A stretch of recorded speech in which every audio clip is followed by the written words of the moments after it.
அப்புறம் ஹெல்த்து. சிம்மத்தை பொறுத்த வரைக்கும் ஆரோக்கியம் எப்படி இருக்கும், ஏதாவது வந்து பாதிக்குமா, ஏதாவது பாதிப்பை தருமா, தீராத நோய் பிரச்சனை மாதிரி வருமா? விழிப்புணர்வோடு இருந்தீங்கன்னா ஒரு பிரச்சனையும் வராது. சிம்மத்தை பொறுத்த வரைக்கும் விழிப்புணர்வோடு இருக்கணும். ஏன்னா சனியுடைய பார்வையிலே இருக்கிறீங்க. இதுதான் நீங்கள் அப்படின்னா அந்த சனி பார்வை விழுந்துக்கிட்டே இருக்குது. நீங்கள் கொஞ்சம் அப்படியே அசந்திங்கன்னா, கொஞ்சம் அப்படியே நீங்கள் வந்து எதுலேயுமே ஒரு கேர்லெஸ்ஸாக இருந்துட்டிங்கன்னா அப்போ இந்த சனியோடைய பார்வை அழகாக அட்டாக் பண்ணிகிட்டே இருக்கும். ஏன்னா உங்களுக்கு செகண்ட் ஹவுஸ் வேறு கேது, அது உணவு சாப்பிட்ற இடம், 8ல் வந்து ராகு. ஸோ விழிப்புணர்வோடு இருக்கணும். எவ்வளோ தூரம் கவனம் குறைவு இல்லாமல் விழிப்புணர்வோடு இருந்தீங்கன்னா ப்ராப்ளம் சால்வ்.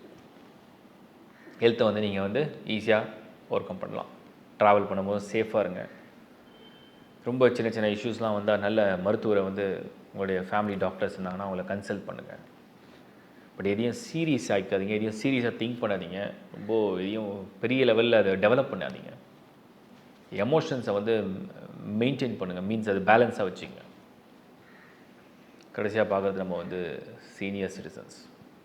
சிம்மம் ஒரு நல்ல வாழ்க்கை கடவுளுக்கு கொடுத்து நல்லா ப்ளஸ் பண்ணி நல்லா போயிட்டுருக்கு.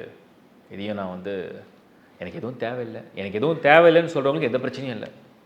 சிம்மத்துக்கு இப்போ அப்படி தான் சொல்ல முடியுது. எனக்கு இது தேவை, அது தேவை, நான் இதை பண்ண போகிறேன், அதை பண்ண போகிறேன், நான் இப்படி பண்ண போகிறேன், அப்படி பண்ணுவேன், இந்த மாதிரி பிளான்லாம் போட்டிங்கன்னா உங்களுக்கு வந்து கிட்டத்தட்ட 60+ இருக்கீங்கன்னா இது வந்து கண்டக சனி வந்து 3rd ரவுண்டில் வருதுன்னு அர்த்தம். அதே மாதிரி உங்களுக்கு வந்து அஷ்டம சனி அடுத்தது காத்துட்டுருக்குன்னு அர்த்தம்.